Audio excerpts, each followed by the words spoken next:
querrá andar el ordenador. Es una mezquita de Jerusalén, si La mezquita de Al-Aqsa tiene un problema, que no sé si ahora se va a poder entrar. Porque aquella es una zona tremendamente... ¿Qué mezquita? La mezquita de La cúpula dorada. La cúpula dorada. la Casa de la Roca, que se llama, Casa que de no la es Roca. una mezquita, es un monumento, y la mezquita de Al-Aqsa, que quiere decir la más lejana, ¿no? Jerusalén es la tercera ciudad después de la Medina y la Meca de peregrinación de los judíos, ¿no? O sea, de los árabes, ¿no? La Meca, Medina y Jerusalén, ¿no? Y ese centro para mí es de los sitios realmente más impresionantes, la explanada de las mezquitas, pues con esta cúpula que se sube por este sendero artificial que está justo en el muro de las lamentaciones, y es una zona tremendamente conflictiva, ¿no? Porque por ahí tienen que pasar, y por otras entradas que tienen que pasar los árabes a rezar los viernes, y cantidad de viernes hay historia por el problema La última que vez Jerusalén es una... estuvimos en la explanada, Sí. pero no pudimos entrar. Es que últimamente solamente permiten a los árabes y a rezar. Yo no recuerdo que una de las últimas veces que estuve allí dentro llevaba una Biblia en la mano y llegó un guarda a decirme que ese libro no se podía abrir allí, porque yo era una explanada sagrada, ¿no? Perdón que yo cierro el libro ahora mismo, pero me da que vea esto, ¿no? Y de hecho con el grupo último que yo fui de la universidad en el año 2012 sí que pudimos entrar. Yo creo que ahora está difícil, pero no, la verdad que no lo he preguntado. No sé si... Sí, En la explanada sí, pero dentro de las mezquitas no. No, en la explanada, es lo que ahora es el problema, ¿no? Sí, se puede, no sé si se puede entrar, ¿no? Bueno, sí. En la mezquita nos permitían entrar, lógicamente no se entra en la mezquita, descansar. La primera vez que yo... Sí, no, en plan, sí, en el 2012 también pudimos entrar, pero es que eso ha ido cada vez a más conflicto, ¿no? Y es un verdadero tema porque Jerusalén está, el muro de la alimentación y las mezquitas están en la zona ocupada de Jerusalén, la Jerusalén ocupada, que era Jordania, ¿no? Y ahí tiene un verdadero problema cada instante. O sea, el muro de la alimentación era el muro de cimentación, la explanada de la mezquita es como un montículo. Aquello en el tiempo de Herodes le pusieron unos pilares inmensos que si uno entra en el subterráneo de la mezquita es impresionante, que es como una catedral, eso no se visita, ¿no? Yo sí lo he visto, y lo allanaron, ¿no? Entonces el muro de la lamentación es un muro de contención de aquella inmensa mole de tierra, ¿no? Y es el punto que está más cerca a lo que los judíos consideran que está el templo de Salomón, bueno, el templo ya el segundo templo, ¿no? El templo de tiempos de Herodes, ¿no? Por eso allí rezan.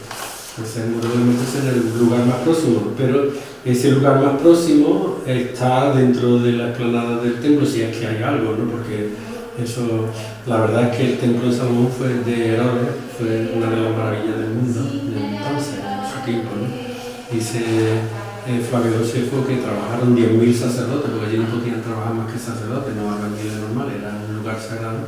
Y trabajaron 10.000 sacerdotes y las descripciones que hace Flavio Josefo de la zona del templo de Jerusalén son impresionantes.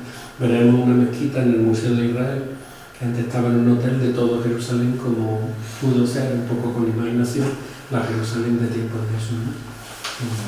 Bien, pues si queréis pasamos a ver algunas de las diapositivas, ¿no? Bueno, no sé si pasamos a ver, ¿no? Si funciona, ¿verdad? Sí, ahora espero que sea, a ver si se anima esto. Podríamos a lo mejor apagar Sí. Yo me Hay un maestra, hay eso. Espera, porque si no se enciende esto, si no lo vemos en el ordenador, porque estamos poco... A la tele se puede enganchar El HDMI, pero no tenemos cable. Hubiera estado bien. En casa se veía perfectamente. Sí, esto lo veo. Si me lo Vamos, traigo. vamos. Y aquí Sí. también, al principio, cuando llegaste. Claro, por eso que ya. Ahora, Ya. sí va. Sí, Vale. se toma su tiempo esto, ¿no? Tengo cuidado, Belén. Veis, esto es el mapa de Palestina del siglo I, ¿no? No ha cambiado, el mapa no ha cambiado. Cambian los asentamientos y todo esto, ¿no? Pero esto es lo que decía, esta es la zona costera, toda esta zona costera, después viene esto que son Países Bajos, una cefela, ¿no? Luego en el centro es todo montaña, que llega hasta casi Galilea, después viene la depresión del Jordán, el río Jordán nace aquí, y está el lago de Tiberíades y viene a desembocar en el Mar Muerto, que está un poquito más abajo aquí, ¿no?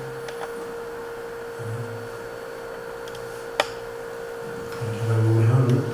En el Mar Muerto y está el desierto de Judá, ¿no? Jericó está aquí, o sea, dice, bajaba un hombre de Jerusalén a Jericó y cayó en manos de los bandidos, ¿no? Este es el tramo, que eso es muy bonito, el tramo del desierto de Judá y vale la pena, ¿no? Un desierto especial, ¿no?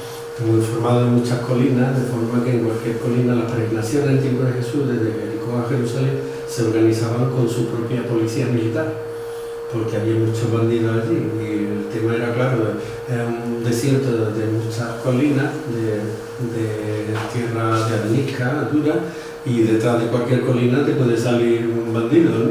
Y luego no lo encuentras porque se va a otro sitio y entonces ahí hicimos una vez una expedición, una excursión con un grupo y nos perdimos, el guía y yo nos perdimos.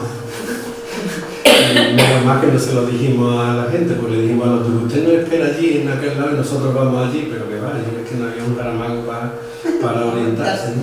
Yo también hice una desde Jerusalén hasta el Mar Muerto y aquello sí que fue terrible, ¿no? Porque íbamos siguiendo la señal, bueno, igual no tenemos tiempo de tanta historieta, ¿no? Íbamos siguiendo las señales que había de piedra y llegó un momento que se nos acabaron las piedras.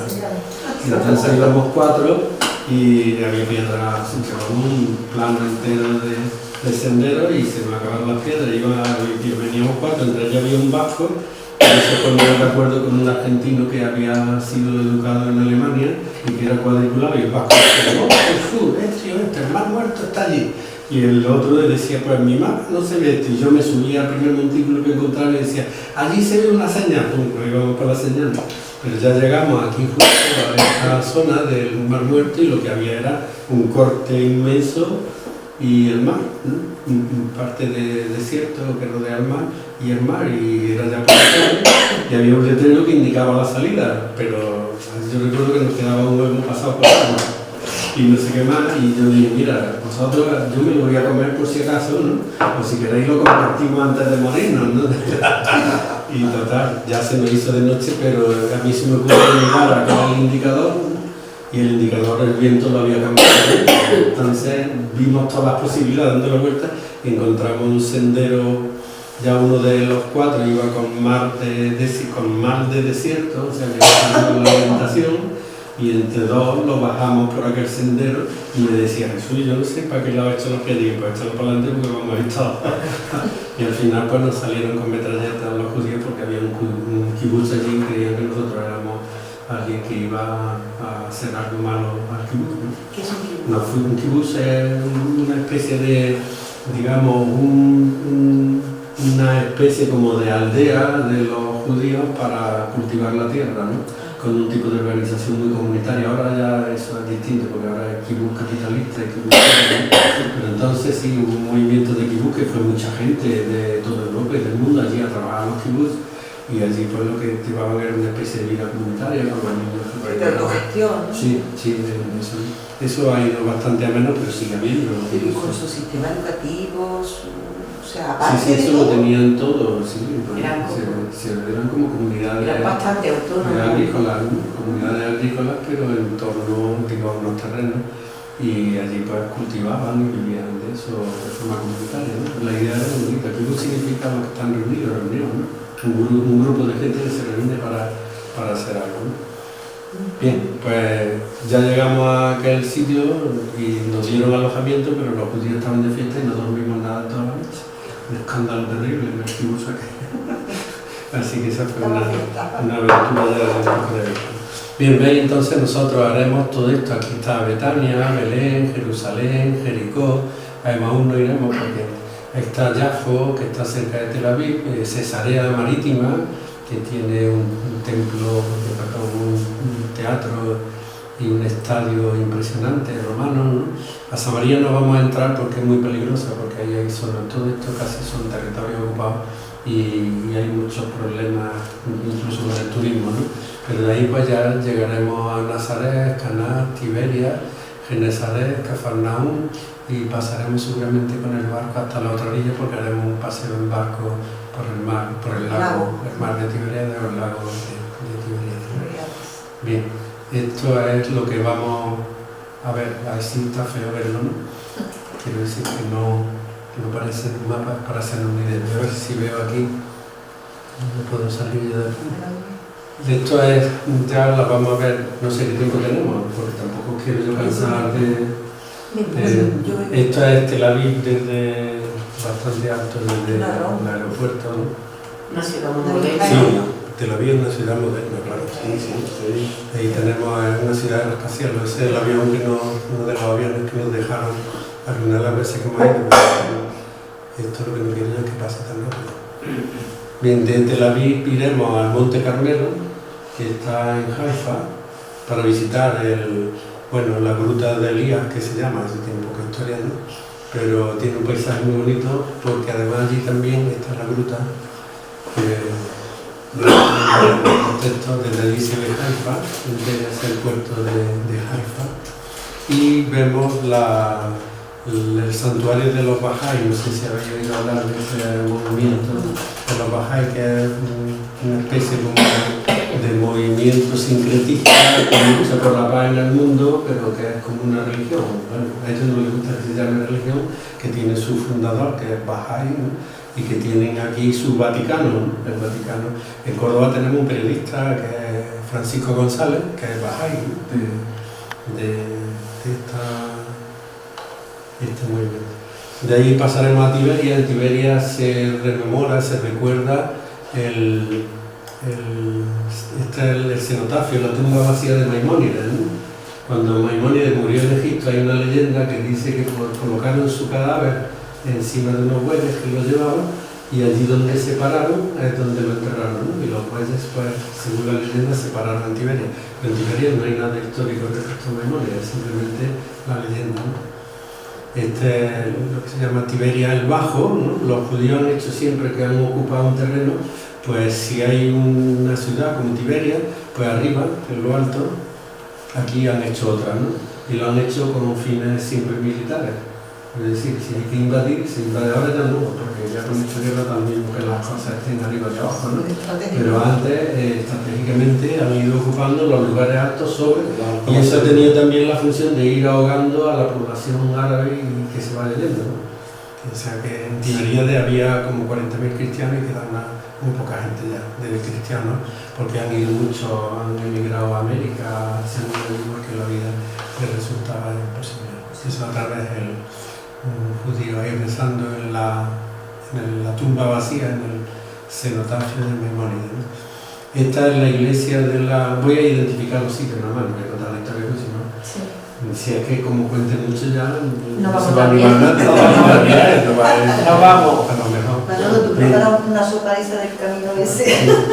Esta es la iglesia de la Transfiguración, ¿no? Que es, bueno, casi una catedral, ¿no? Ahí tenemos arriba la escena de la Transfiguración de Jesús, ¿no? Y no sé, esta es la iglesia hasta hoy. O sea, esto porque se me pasa, no quiero que se me pase esto. Esa es la iglesia por dentro, que tiene como 3 niveles, ¿no? Distintos. A ver si podemos que esto no se vaya. Luego de ahí iremos a Séforis. Séforis es una ciudad que está ya en el norte. Mosaico parece, ¿no? Sí, es un mosaico muy famoso del horóscopo, de los 12 signos del zodíaco, ¿no? Y en el centro el dios Sol, que es un mosaico que hay en una sinagoga, ¿no? ¿A qué distancia está Séforis de Nazaret? De Nazaret a 8 kilómetros. O sea que Jesús Es una podía ciudad que además era greco-romana y que simplemente le dio trabajo a todos los pueblos que había alrededor, no solo le dio trabajo, le dio un curso en la universidad. Hasta qué punto Séforis presionó en la agricultura y en la economía de toda la zona, transformándola debido a que los campesinos de aquella zona se tuvieron que dedicar a producir para dar de comer a los ciudadanos de Séforis, que eran greco-romanos, pero era una ciudad con muchos judíos, ¿no? Vamos a ver algunas... Bueno, esto no sé por qué se ha pasado aquí, pero bueno. Esto es la casa de Pedro, lo que queda, no la ruina De hecho son ruinas de un barrio, de una manzana de casa.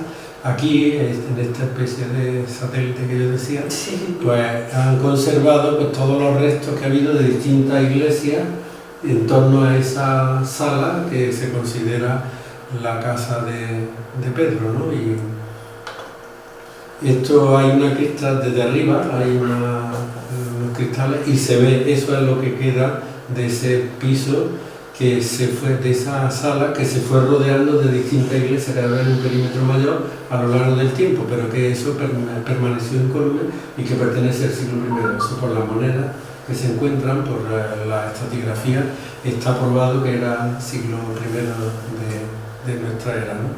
Y luego también hay graffiti, o sea, inscripciones que aluden a las llaves, a Pedro, o sea que hay apoyo también de inscripciones, más el apoyo arqueológico, y está dentro de un barrio del tiempo de Jesús, del siglo I, ¿no? Y entonces como lugar venerado pues se cree que casi con toda probabilidad fue la modesta casa de Pedro, ¿no? No tenía un palacio ni una casa. Ahí hay una sinagoga del siglo IV, no es la sinagoga del tiempo de Jesús, aunque en uno de los ángulos aquí se han hecho excavaciones y parece que esta sinagoga está hecha sobre otra sinagoga anterior, pero ahí en eso no se ha podido probar todavía, ¿no? Era una sinagoga realmente noble, ¿no? Mirado por el trazado de las piedras, las columnas y los capiteles corintios, y estaba rodeada toda ella de unos asientos de piedra para sentarse, ¿no? Bueno, aquí no sé esto por qué da ese salto. En mi casa no lo da, ¿no? Casa no. Si le da la regla de la... ¿A qué? Digo, porque a lo mejor te falla eso. Si le da la regla de la chica. Aquí, esa. Igual no te da ella. Bueno, esto es una manzana de casa porque lo que sí se conserva, lo que sí se sabe del tiempo de Jesús es cómo eran los barrios. Esto es un barrio típico de la Cafarnaúm del tiempo de Jesús, de un barrio de pescadores, ¿no? Y las excavaciones que se mantienen todavía hay más que excavar, hay mucho más, pero lo que se ha excavado es suficiente como para ilustrar cómo era una pequeña aldea de pescadores, ¿no? Entonces esto sirve también para poner en su justa medida la imaginación desaforada de los comentaristas de los evangelios, cuando dicen que a la puerta de la casa se agolpaba una multitud y vemos la dimensión que tenían las calles, pues una multitud podía ser 20 o 30, ¿no? Entonces me ha ido sin permiso, podían ser 20 o 30, ¿no? Entonces, bueno, se pone la cosa en su justo, dice, no lo dejaban entrar por la multitud y lo tuvieron que subir por la azotea, ¿no? O sea, aquí hay casas que tienen una escalera posterior para subir al tejado, pero claro, como el tejado era de caña, eso no se ha conservado, pues no tuvieron, para bajar al enfermo, lo que hicieron quitar las cañas, bajaron al enfermo a la sala de estar de aquella casa y se les fue el famoso paralítico de Cafarnaúm, ¿no? Y por eso digo que la arqueología ayuda a entender y a poner en su justa dimensión los relatos, los textos, ¿no? Cuando ponemos los textos y ponemos la arqueología, pues nos imaginamos cómo pudo ser la vida entonces, la vida económica también, las monedas, los alimentos, porque hay restos también de trigo, de graneros, o sea, todo lo que era la vida de una pequeña aldea en aquel tiempo, ¿no? No, es que ahora, desde ahí esto es la vista del lago, seguramente desde el monte de la Bienaventuranza ya, ¿no? Ahí tenemos una barca que hay todavía antigua, una barcaza que imita un poco a las barcas antiguas. Nosotros lo acercaremos en un crucero más moderno, ¿no? En un transporte más moderno, pero fijaros, aquella es la zona ya de la zona este del lago, y en la zona oeste también son montañas, de forma que de norte a sur, el norte estaría aquí a la izquierda y el sur aquí, cuando el viento sopla fuerte, en una masa de agua como es inmensa, que es un lago de agua dulce y muy rico en pesca, pues puede haber olas, lógicamente, ¿no? Ahí tenemos el lago norte, por la parte norte. Esto es el monte, la iglesia que recuerda la bienaventuranza de Jesús, ¿no? El sermón de la montaña, que está en un monte, ¿no? Prefirieron elegir un monte a elegir un llano, que es donde aparece el Evangelio de Lucas, las bienaventuranzas de Lucas aparecen en un llano, son en un llano situadas, y sin embargo las de Mateo están en un monte, ¿no? y cada uno tiene su explicación, evidentemente, pero las bienaventuranzas son como la ley del cristiano, las 8 bienaventuranzas. Entonces, como Moisés recibió las tablas de la ley en un monte, pues en el Evangelio de Mateo, que era judío, pues Jesús tiene las bienaventuranzas en un monte, en la nueva ley, ¿no? Frente a la ley antigua, ¿no? Lucas, que no escribe para judíos, sino para griegos, le trae al país que sea un monte, una llanura, y lo pone en una llanura, ¿no? Más cómodo. Cada uno hace, esto es el interior de esa capilla, que no tiene un especial gusto artístico, ¿no? Y aquí está unas rocas que ya la peregrina Egeria, que era gallega, ya comenta en el siglo IV que visitó, que era la iglesia de la Confesión de Pedro, donde Pedro dice: tú eres el Mesías, el Hijo de Dios vivo, ¿no? Y bueno, pues en esa escalera dice la peregrina Egeria que eran las que daban acceso a una iglesia que también tiene en el centro debajo del altar tiene un mosaico de la mal llamada multiplicación de panes y peces, ¿no? De ahí iremos a Nazaret, ¿no? Esta es la Basílica de la Anunciación, que es mastodóntica, que se hizo en el año 1964, creo, sobre una antigua basílica, ¿no? En tiempo de Pablo VI, y que pues la hicieron con todos los detalles, ¿no? Debajo, precisamente, de esa pasarela es lo que nos interesa más de la basílica, ¿no? Que ya se ha descubierto muy cerca un poblado que visitamos, un poblado al parecer de tiempo de Jesús, ¿no? Esta es la gruta de la Anunciación, ¿no? Aquí, curiosamente, en esta zona, aquí a la izquierda veremos unos mosaicos en el subsuelo que nos llevan casi hasta 150 años de nuestra era. O sea que ese lugar fue un lugar venerado ya en esa época, en el año 150 ya era un lugar de veneración. Incluso aquí, esto que es lo que queda de una gruta, que esto ya no se parece a una gruta ni nada, por aquí los cruzados abrieron una escalera para que se pudiera entrar, y tanta gente iba a visitar aquello que se pudieran entrar y salir, ¿no? O one way, ¿no? Como una sola dirección, ¿no? Esto ha sido muy modificado a lo largo del tiempo, pero lo que tenemos de interesante en Palestina es que se han conservado los restos de las distintas épocas. Y podemos saber, por ejemplo, todavía en esta basílica que es moderna, qué es lo que fue de tiempo de los cruzados, por ejemplo, porque todo lo que se ha podido conservar, se ha conservado. Por aquí, bueno, esto es que junto a la iglesia de la Anunciación está la iglesia de San José, ¿no? También está la techumbre, no tiene ningún tipo de resto arqueológico, pero está dedicada un poco a la casa de la familia de Jesús, de Jesús María José, ¿no?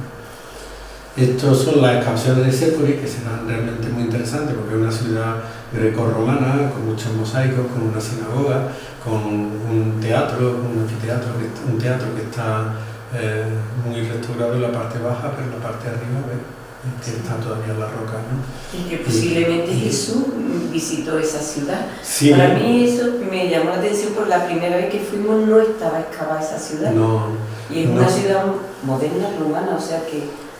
Sí, es posible, no solo para ver, es que Jesús le predicó a los judíos fundamentalmente, ¿no? Aunque alguna vez se le acerca un pagano y tal, ¿no? Y es curioso que en los evangelios Jesús nunca entra en las grandes ciudades, solamente en Jerusalén, ¿no? Pero no entró en la Decápolis, que había 10 ciudades en torno al lago, que eran grecorromanas, nunca entró en aquellas ciudades, ¿no?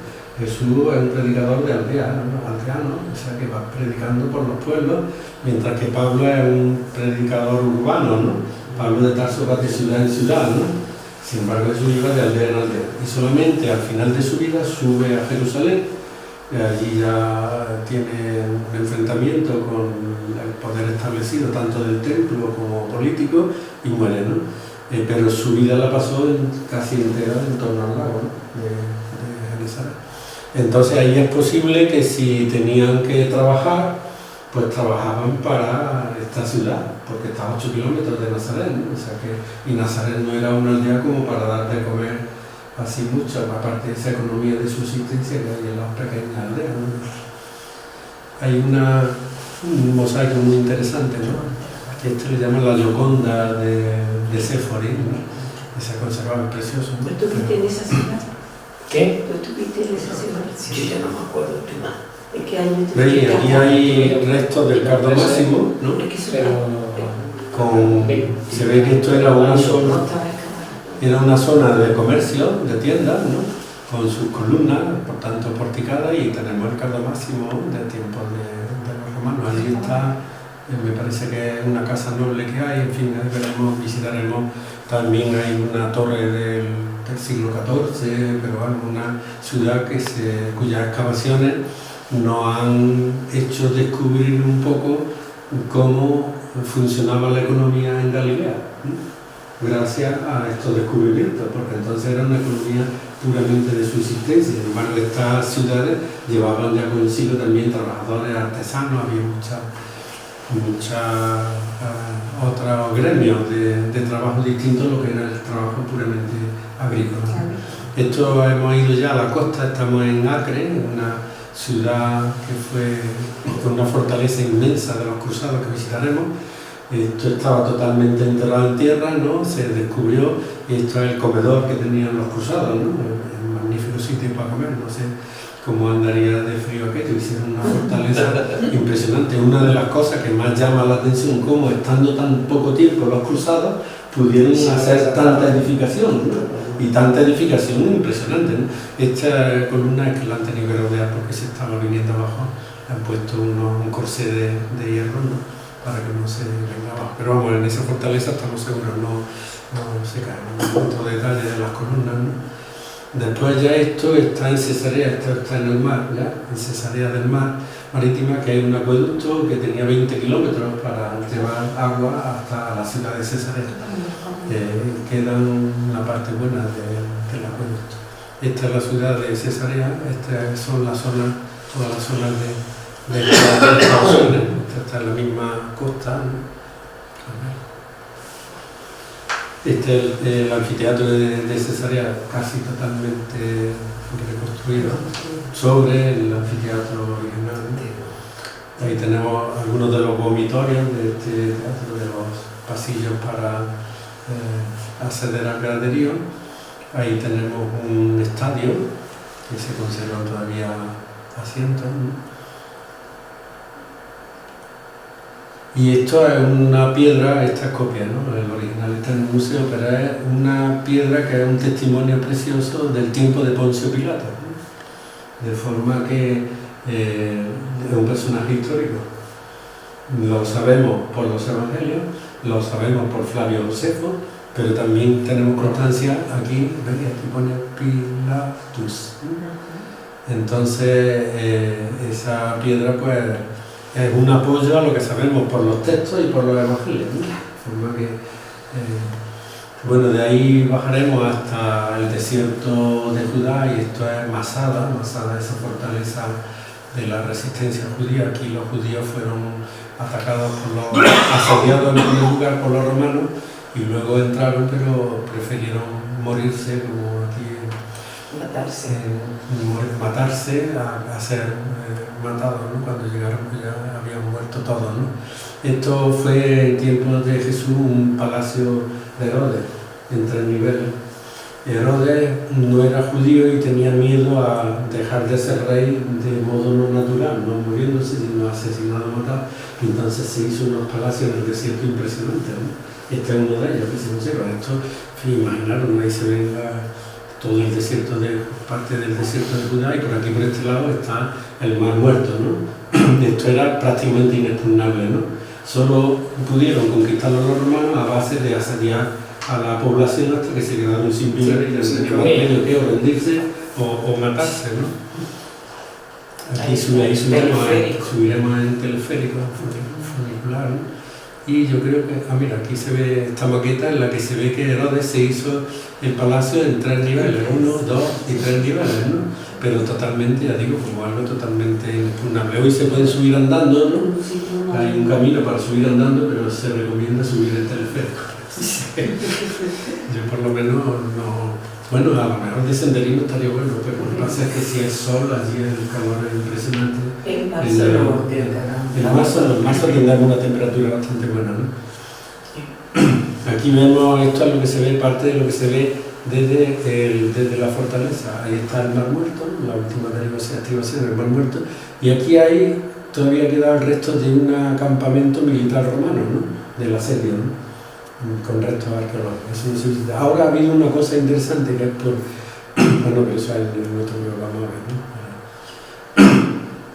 El Mar Muerto pues tiene también la orilla muerta, ¿no? Y cada vez menos, Sí, cada vez tiene menos agua, claro, yo vi. que el nivel de evaporación es muy grande y por otra parte el río Jordán está siendo utilizado por cada vez más población, ¿no? Claro. Tanto el agua del lago como el río Jordán se divide entre los jordanos y los judíos, ¿no? Pero entonces cada vez el Mar Muerto recibe menos agua, cada vez es más muerto, ¿no? Está más muerto. El nivel más bajo. Sí, después de ahí nos iremos a Qumran, a las excavaciones de Qumran, que es lo de los manuscritos del Mar Muerto. Habría que hablar de la secta esta de los esenios, que es un grupo de judíos que se retiraron al desierto porque no estaban de acuerdo con el templo de Jerusalén y con lo que tenían allí liados saduceos y fariseos. Y entonces allí pues se dedicaron al estudio de la ley, de los libros de los judíos sagrados, y también pues era como una laura, como un monasterio en el que se reunían para rezar, para estudiar, y después vivían en las grutas de los alrededores. Y en esa gruta fue precisamente con la ocupación de los romanos, cuando llegan ya los romanos allí, antes de llegar a Masada, ahí fue donde se descubrieron los famosos manuscritos del Mar Muerto, ¿no? Que unos manuscritos son, digamos, de las reglas de la comunidad aquella, digamos, el abecedario de las reglas de la comunidad, y otros son de copias de la Biblia. Y entonces, los manuscritos de la Biblia, veremos en el Museo de Israel un rollo de Isaías, un rollo porque entonces eran en forma de rollo, no estaban encuadernados, ¿no? Como los nuestros, ¿no? Entonces, los manuscritos que se han encontrado allí tienen un texto, son muy antiguos, algunos son de 2 siglos antes de Cristo, de la Biblia, no, del Nuevo Testamento no se ha encontrado nada, ¿no? Pero tienen un texto muy parecido a los manuscritos más antiguos que teníamos, que eran del siglo X después de Cristo. Quiere decir que el texto de la Biblia a lo largo de los siglos se han mantenido fijos, ¿no? Porque los judíos consideraban que era sagrado. Entonces, cuando escribían un libro y no entendían algo de una frase, el copista, cuando lo copiaban, el copista no cambiaba el texto, sino que ponía el texto que no entendía y en el margen ponía donde dice Diego, debe decir Diego. Pero el texto no se tocaba, entonces nos hemos encontrado con gran suerte que los textos que nosotros tenemos de la Biblia, que son del siglo X fundamentalmente, tienen el mismo texto que esos manuscritos antiguos. Eso sí, hay muchas variantes porque los copistas se saltaban una línea, a veces se equivocaban, ¿no? Otras veces hay errores, ¿no? Pero el texto es el mismo, ¿no? O sea que ha sido un gran descubrimiento. Esto era una de las piscinas bautismales que tenían los bautismales, no, de purificación que tenían los esenios, la secta, ¿no? Esto es curioso porque veréis que hay 2 niveles de escalones, ¿no? Los de la derecha están más altos, que voy a hacerlo así, como el que he hecho.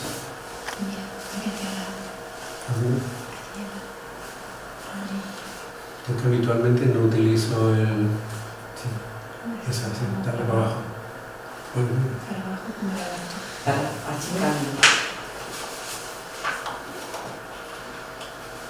Bueno, es igual, ¿no? Se ve aquí, ¿no? Aquí hay un escalón y aquí hay otro. Y es que hacia el año 50 y tanto hubo un terremoto grande. Esa secta, ese lugar se abandonó. Ese lugar se abandonó, pero quedaron los restos, y esos restos son los que se excavaron por el año 1960. Hubo un pastor que iba un día con las ovejas, y se iba por aquellas cuevas, grutas que había, pero que no se sabía que eran grutas, y vio que una piedra había caído y había dado como en un tiesto de barro, ¿no?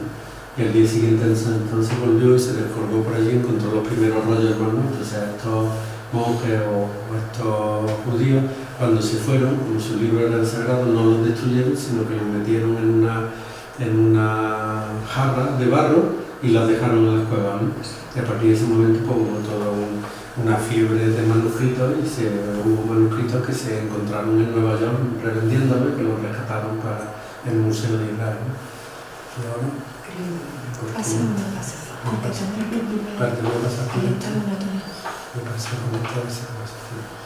esto es otra vez Ahí tenemos una de las cuevas y esta es la Q4, que es la que por aquí Muhammad al-Dib, que se llamaba el pastor, se le cayó una piedra cuando iba con sus ovejas. Imaginaros las ovejas lo que tenían que comer ahí, ¿no? Sería un poco invierno, porque se Cabra, está de qué? Cabra, sería. Cabra, sí. No, hay unas ovejas también del desierto que se alimentan, que conservan la grasa del invierno, la guardan para el verano, ¿eh? Y tienen un culo muy gordo. Y yo se lo pregunté a un pastor en aquel viaje que hicimos y dijo que es que acumulaban la grasa y la iban perdiendo conforme iban desapareciendo los pastos, ¿no? Y esto era verano, ¿no? Pero en realidad el desierto es una que tiene muy poca, es un desierto básicamente, no tiene más. Esa es la Q4, que es una de las más importantes, y la primera estos son lo que se llama wadí, que son ríos como las Ramblas, ¿no?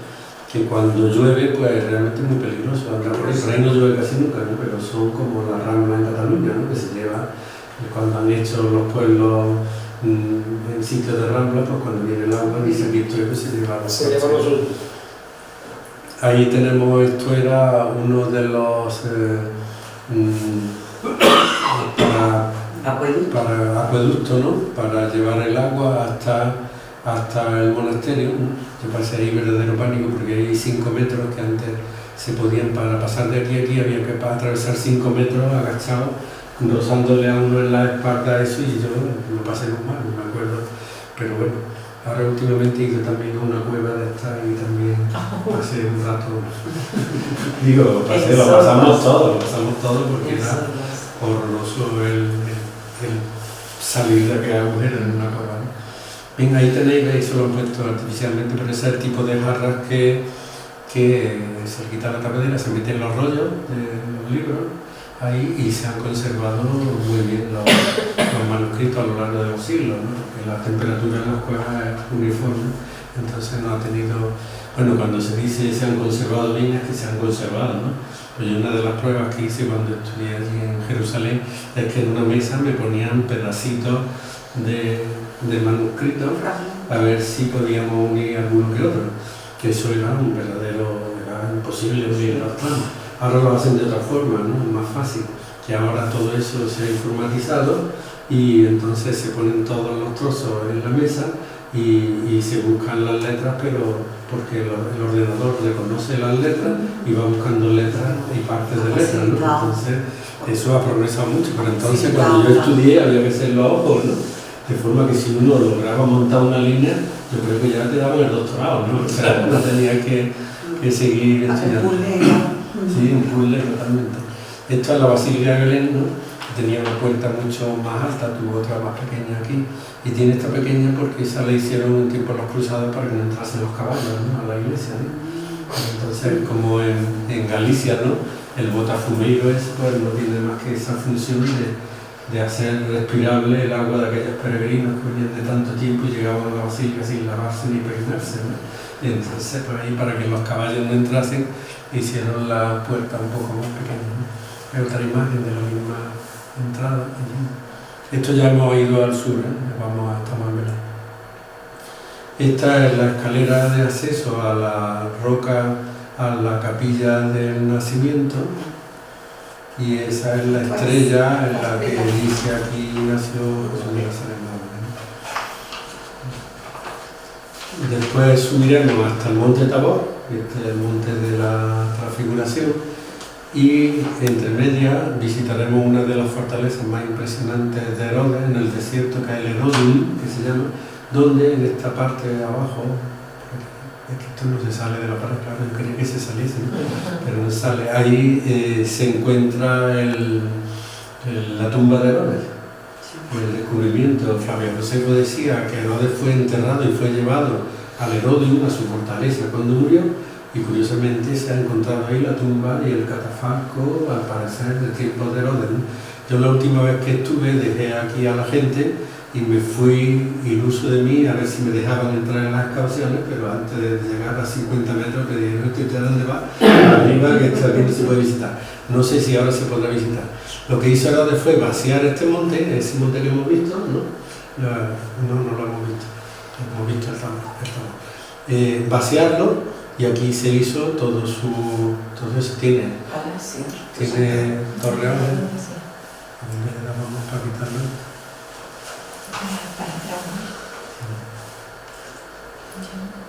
Bueno, aquí por ejemplo hay una sinagoga del siglo I, también hizo 4 grandes torreones de vigía por aquí. Aquí había un patio porticado, o sea que aquí estaban las viviendas también, o sea que era su palacio, era totalmente inexpugnable, en un monte que es como lo habían vaciado en una cazuela y ahí se había hecho su palacio, ¿no? Y luego hizo 20 kilómetros de acueducto para traer el agua hasta aquí, ¿no? 20 kilómetros. Sí. Y bueno, en aquel tiempo no. Esto es la iglesia de la Visitación, Quiramo, con el sitio muy bonito, la Visitación Mariana en Carim. Y se ve la Virgen que va siendo llevada hasta el lugar donde va a nacer, todavía cuando va a visitar a su prima Isabel, ¿no? Y esto es, llegamos ya a las murallas de Jerusalén, ¿no? Que aquí está lo que se llama la Puerta Dorada, que en realidad es Jorea en griego, quiere decir hermosa, ¿no? Pero los romanos entendieron, en lugar de Jorea, entendieron áurea, y entonces le llamaron la Puerta Dorada, que era la puerta hermosa. Esto es una puerta que se conservaba de salida a la muralla. Aquí estaría el pináculo del templo, que es donde se sitúan las tentaciones de Jesús. Ahí se ve un poco la cúpula de la roca, ¿no? la mezquita, y detrás de esto están las esplanadas de la mezquita. Otra vista, todo esto cuando yo estuve no había ningún tipo de excavación, ¿no? Estas son excavaciones nuevas que se han hecho porque decía Flavio Josefo que al templo, que se accedía por aquí, por una de las puertas que hay aquí, que se accedía a la esplanada del templo que está arriba, había tiendas y había mucho construido, decía Flavio Josefo. Sin embargo, yo eso lo he visto como una rampa de tierra nada más, ¿no? ¿Quién es Flavio Josefo? Flavio Josefo es un historiador judío, pero prorromano. Al que le debemos, pues, prácticamente conocemos la saga de los Herodes, de todos los Herodes, los reyes, Herodes Grande, Herodes de Antipas, y este pues hizo prácticamente el historiador del tiempo de Jesús más importante, ¿no? Y Flavio Josefo tiene solamente 2 citas de Jesús. Una de esas citas ha sido retocada por escritores posteriores, más cristianizadas, pero es muy interesante como testimonio para la existencia que Jesús existió como personaje y que anduvo por Palestina y que hizo cosas que llamaron la atención de sus ciudadanos, milagros, ¿no? Y eso lo cuenta Flavio Josefo como judío, lo cual es un testimonio precioso porque no es un libro pro-judío, pro-cristiano, sino un libro judío. O sea, podemos afirmar que una cosa es histórica cuando, además de los evangelios, está citada por otros historiadores que no fuesen... Y esa zona yo tengo ganas de visitarla porque no la he visitado, no sé si nos la van a explicar, simplemente porque ahí podríamos echar un día, ¿no?